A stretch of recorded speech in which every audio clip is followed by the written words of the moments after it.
Hi, good morning. Mayang aga sa tanan. Karon nga adlaw, magahatag ko time para sa nagapamati sa akon og nagapalo sa akon nga channel og inyo akong tabangon. Buligan niyo ko sa pamati sa pulong sa Dios. Hallelujah. God, Amahan nga langit noon, ari naman ako Lord, hatag naman og sharing sa atong tanan og nasayod ko Lord nga ikaw makauban ka namo.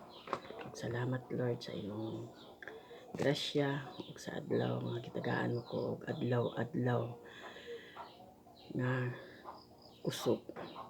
Og diri magabasa ako pangamuyo agud apinan diri sa Salmo 44 verse 2. 44 verse 1 to 2. Nabatian gid ang among dulonggan o Dios, ginsugiran kami sinis ang among mga katigulangan hangunot sang dalagko nga mga butang nga imo gihimo sa panahon sang una nga mga inadlaw. Kung paano ikaw gid ang nagtabok sang mga pagano kag ipang-istar mo ang imong mga tawo sa iladuta. Kung paano pagsilot mo sa ibang mga kapungsoran pero nagpauswag mo ang imong mga tao. Amen, Jesus. Lord, salamat Ginoo nga sini nga mga balasahon maayo ka sa amon nga kinabuhi ug sa among pamilya ug dili man perpekto ang pamilya sa kadala ka pamilya kanamon apan ikaw ang nagpakamaayo kanamon tungod sa imong kamaayo sa amon Lord.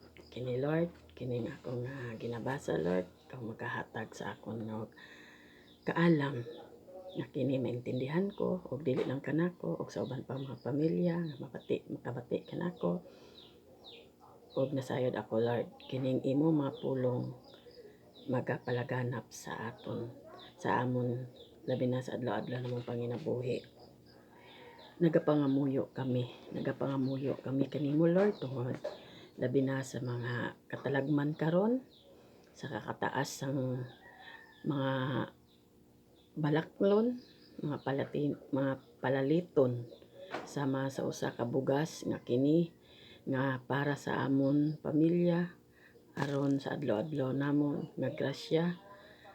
Ug nasayod kami Lord nga dili mo kami pabayaan. Ikaw nahigugma ka namo ug apinan mo kami sa tanan mga daotan ug apinan mo kami labi na karon sa sitwasyon nga imbes nga kami mga pobre ni samot hinuon kami ka pobre tungod sa mga balaklon nga perti ka mahal. Labi na sa among kalibutan karon nga dili na maintindihan.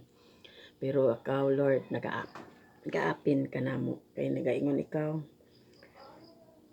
sa mga butang nga gihimo sang panahon. Sa mga butang nga gihimo sang panahon sama karon among nabatsyagan nga walay lain nga makahatag kanamo og kasulbaran kundi ikaw lamang Ginoo. Klaro kaayo sa aton nga gibasa nga nabatian gid sang amon nga mga dalunggan o Dios kinsugiran kami sing amon nga mga tigulangan. Sa unang mga panahon tinuod man ako usa ka lupan-an nga didto sa amon nga lugar sa Moncayo sa Cervantes nagaingon ang akon mga ginikanan nga mga kaninunuan ko sa una nga ang lupa sa kadtong mga panahon walay bili pero sa karon dako na kayo siya kantidad, dako na kayo siya bili, dako na kayo siya balyo. Tinuod man gid nga kaniadto wala kini bili apan sa karon sa aton kanasuran dako na pud kaayo og kausaban. Kay ngano man tungod sa atong panahon nga nagamubo na ang aton kinabuhi diri sa kalibutan nga bisan isa wala kita nasayod kung say mahitabo. Sukad sa kaniadto kabrato sa mga balaklon pero karon nagkataas nagkadalar na. Ang maapektuhan niini mao kita ang mga pobre kay ngano man musamot kita ka pobre kay wala kitay mahimo tungod sa mga taas na palatunon. Ug akong matistify sa akong kaugalingon nga kaniadto kung wala lang ang Ginoo sa akong kinabuhi, dili ko kasarang santod sa karon nga panahon.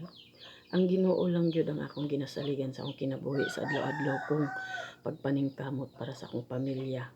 Ilabi na karon, tanan nagataas. Tanan nga mga palitunon nagataas. Labi na ang bugas. Grabe na kaayo ang taas ang atong panahon.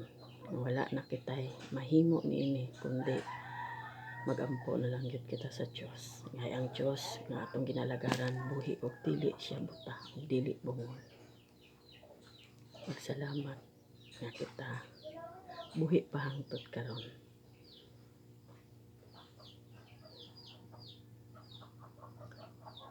Ug kining mga butang nga ginhimo kaniadto ug karon daghang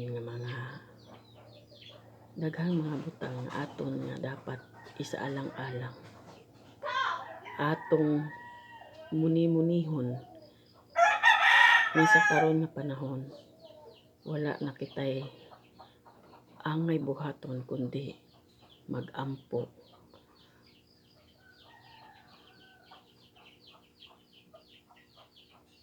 Magampo kita. Mangayo kita aron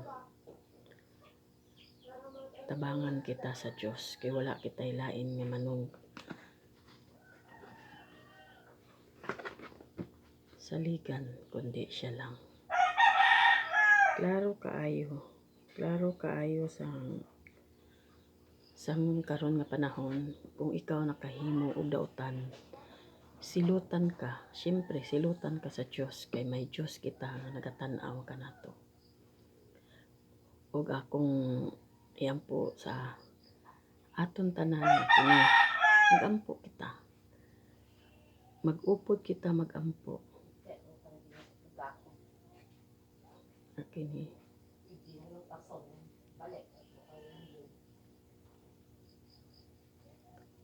makiusa kita sa pagampo aron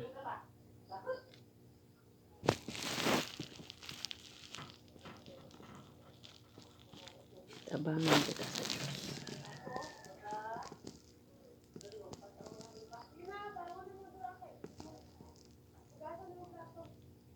Ug salamat nga sa karon nga agahon inyo akong giubanan, inyo akong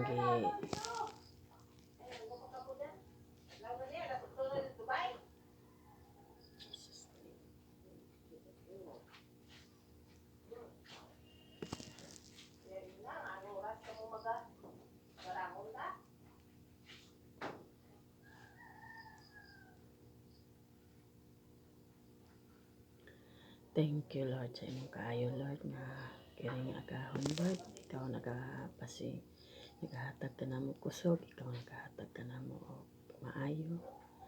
Ug salamat sa tanan Lord. Ug sa tanan kining akong gina-share ang Ginoo magauban kanako. Salamat. Thank you. In Jesus name, amen.